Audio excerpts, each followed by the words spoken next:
Oi, gente! Vamos dar início aqui à nossa videoaula sobre revoluções inglesas. A primeira aula hoje vai ser sobre a criação do parlamento inglês. Vamos entender isso aqui, que é muito importante para que a gente depois compreenda passo a passo todo o processo revolucionário, ok? Primeiro, vamos às introduções. Então, a aula de hoje essa é uma aula para o 8º ano do ensino fundamental. E a aula é sobre a criação do parlamento inglês. Sejam bem-vindos, meninos e meninas. Vamos lá. O nascimento do parlamento inglês. Como é que acontece esse nascimento do parlamento? Como é que surge? O parlamento inglês ele vai surgir lá na Idade Média, durante o reinado do rei João Sem Terra. E aí vamos a uma curiosidade do porquê que ele é chamado de João Sem Terra. Todos os reis eles eram conhecidos pelo seu nome, o nome do rei, mas por um apelido, Felipe o Belo, no caso João Sem Terra. Por que João Sem Terra? Porque o rei Henrique, que era o pai dele, antes de morrer, ele já tinha dividido todas as terras do reino entre seus filhos, possíveis sucessores. João era o caçula, ele era aquele que não ia herdar nada, então ele não tinha terra nenhuma.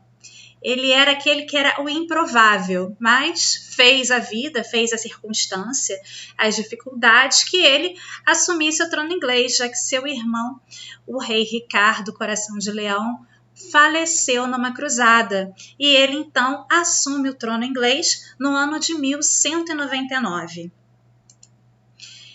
E o João,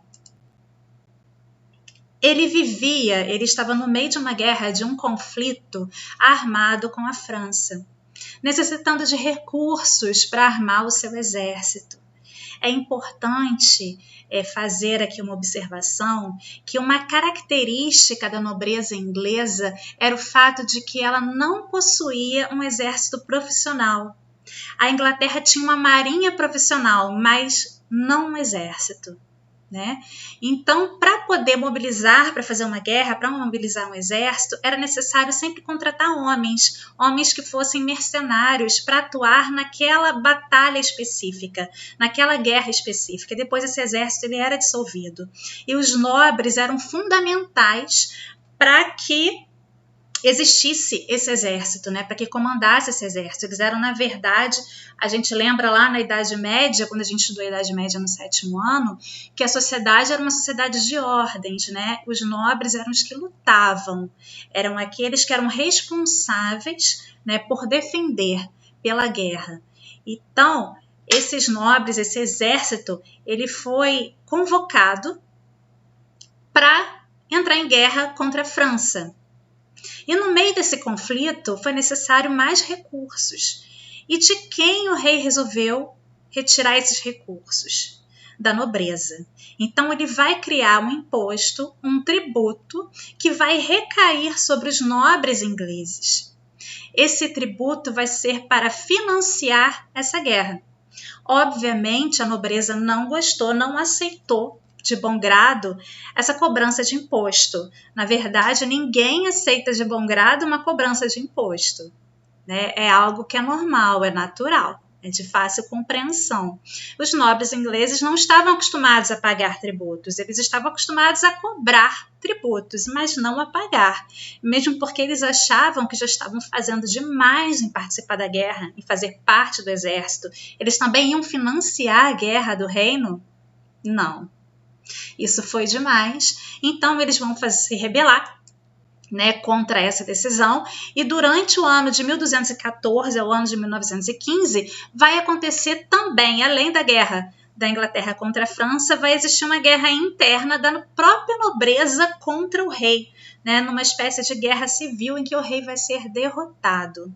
O rei derrotado, ele vai ter os seus poderes limitados. Então, o seu poder político vai ser limitado por essa nobreza. E como que a nobreza vai fazer essa limitação do poder do rei? Do rei, aí a imagem, eu consegui uma luminura mostrando o rei João para vocês, para ilustrar a nossa aula. E como é que seria esta, né? Como é que era a ideia? A ideia foi fazer um documento, esse aqui, conhecido como Magna Carta. Esse documento, que data desse período, né, ainda na Idade Média, é o protótipo de uma constituição. Vai ser a primeira constituição do mundo, a primeira constituição da Inglaterra, né, em que vai ser limitado o poder do rei. Ele, por aqui, essa carta, essa Magna Carta, vai ser elaborada pelos nobres, e os nobres nela vão organizar e vão dizer o que o rei poderia fazer e o que ele não pode fazer no Reino da Inglaterra. Então, em 1215, ao fim desse conflito, o rei João ele é obrigado a assinar esse documento, que é a Magna Carta, que é considerada, então, a primeira Constituição da Inglaterra, né? E por este documento, na Magna Carta, o rei reconhece, né, entre muitas outras coisas, a gente vai ver cada um dos itens, a liberdade de determinadas cidades. Sobre isso aqui, é importante a gente lembrar do conteúdo do 7º ano, quando a gente estuda as cidades, o nascimento dos burgos, que as cidades não eram livres na Idade Média. Elas pertenciam aos nobres, aos senhores feudais, né, da onde surgiam os burgos. Então, para que elas se tornassem livres, elas teriam que pagar tipo uma alforria, pagar um valor para esse nobre, para esse senhor feudal, para se tornar um burgo, uma cidade livre. Então, nesta Magna Carta, neste documento, o rei ele vai reconhecer a liberdade de determinadas cidades. Então, elas não vão precisar pagar esse tributo para se tornarem livres, elas não vão precisar comprar a sua liberdade. A Magna Carta também, ela vai garantir a autonomia da Igreja Católica no Reino da Inglaterra. Então, o rei, a partir de então, ele não tem mais nenhuma autoridade sobre a Igreja, sobre nomear membros da Igreja Católica. Todas as decisões vêm do Papa direto, né, para a Igreja. Então, os assuntos da Igreja são tratados por ela. O rei também ele vai se comprometer a respeitar os nobres e os seus senhorios. Então, ele não pode mais tomar qualquer decisão a respeito dos direitos dos nobres e de suas terras, né? Sem consultar, a gente vai ver depois aqui, o parlamento que vai ser criado nessa Magna Carta. Então, ele não pode passar por cima dos direitos estabelecidos dos nobres e de suas terras, que são seus senhorios. E aí, com isso, a gente também fala dos burgos ligados a esses senhorios, as cidades ligadas a esses senhorios, as propriedades, né, os camponeses que ali trabalhavam. Então, ele não tem mais nenhuma competência sobre. Nenhum homem livre vai poder ser preso a não ser pelo julgamento dos seus pares. Por que isso aqui é importante e que já está na Magna Carta? É o princípio que vai nortear o julgamento através de um tribunal, o tribunal do júri. Então, aqui vai nascer o que nos Estados Unidos é muito comum, qualquer contenda jurídica ela é decidida num júri popular. Por quê? Por conta dessa cláusula da Magna Carta, que diz desde a Idade Média que nenhum homem livre pode ser preso, a não ser que haja um julgamento de seus pares, ou seja, de um júri. Então, um júri formado por pessoas da sua mesma classe é que vão determinar se ele vai ser preso, se ele é condenado ou não. Então, esse poder de julgar sai das mãos do rei. Então, a partir dos reis, os reis em seguida ao João sem terra, na Inglaterra, eles não têm mais o poder de decidir sobre a liberdade de ninguém. E a Magna Carta vai estabelecer, então, essa assembleia de 25 barões que vai fiscalizar o monarca, que vai fazer cumprir a Magna Carta. Essa Assembleia de 25 barões é que vai dar origem ao parlamento inglês. Então, nasce com a Magna Carta o parlamento, composto inicialmente por 25 barões, 25 nobres. Talento. Então, vamos ter algumas mudanças aí nessa Magna Carta, que vai ser acrescentado e aperfeiçoado algumas coisinhas, né? Então, a partir do reinado de Eduardo I, a gente vai ter aqui uma decisão de que nenhuma lei pode ser decretada sem o consentimento do parlamento. Então, a partir de Eduardo I, nenhuma lei alguma, o rei pode decidir criar nenhuma lei sem consultar o parlamento. Então, esse parlamento precisa ser reunido para se votar essa lei, deliberar a respeito. Se o parlamento concordar, essa lei ela pode ser sancionada. Então, o parlamento passa, de fato, a ter um poder legislativo, né, limitando ainda mais as decisões do próprio rei da Inglaterra. No final do século XIII, os membros, né, desse parlamento, que era só composto por nobres, ele vai aumentar, ele vai se estender. Então, a gente vai ter uma composição diferente nesse parlamento a partir do século XIII. Então, membros do baixo clero. Quem é baixo clero? Quando a gente estudou a Idade Média lá no 7º ano, nós vimos que o clero ele é composto pelo alto e baixo clero. O alto clero é o papa, o arcebispo, o bispo, são os grandes cargos da Igreja Católica na Igreja. Agora, o baixo clero são os padres, são os párocos, são os padres de aldeia. Então, o baixo clero, então, membros desse baixo clero, padres, párocos, né, podem fazer parte agora do parlamento.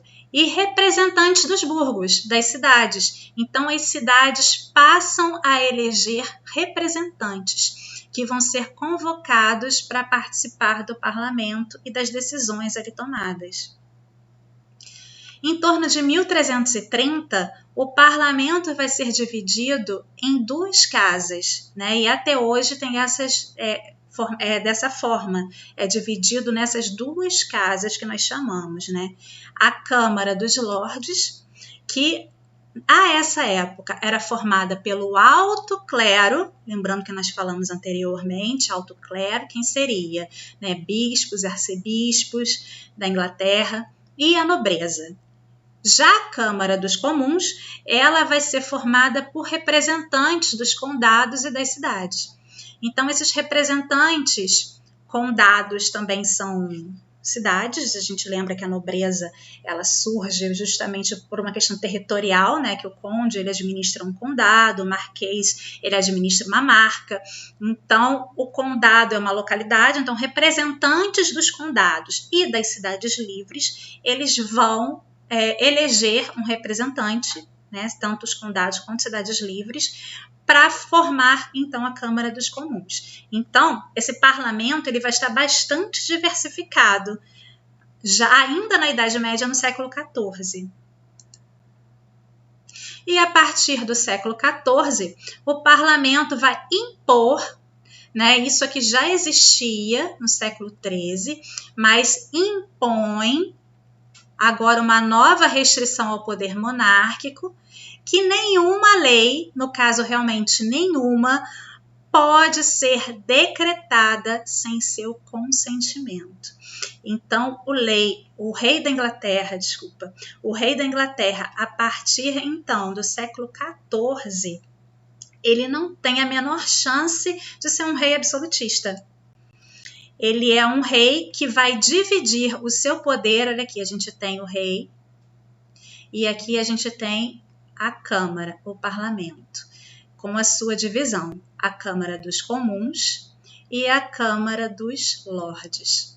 Né? Então, o rei ele não pode mais decidir nada na Inglaterra que não seja com o consentimento. Nada pode ser decidido sem passar por essa Câmara.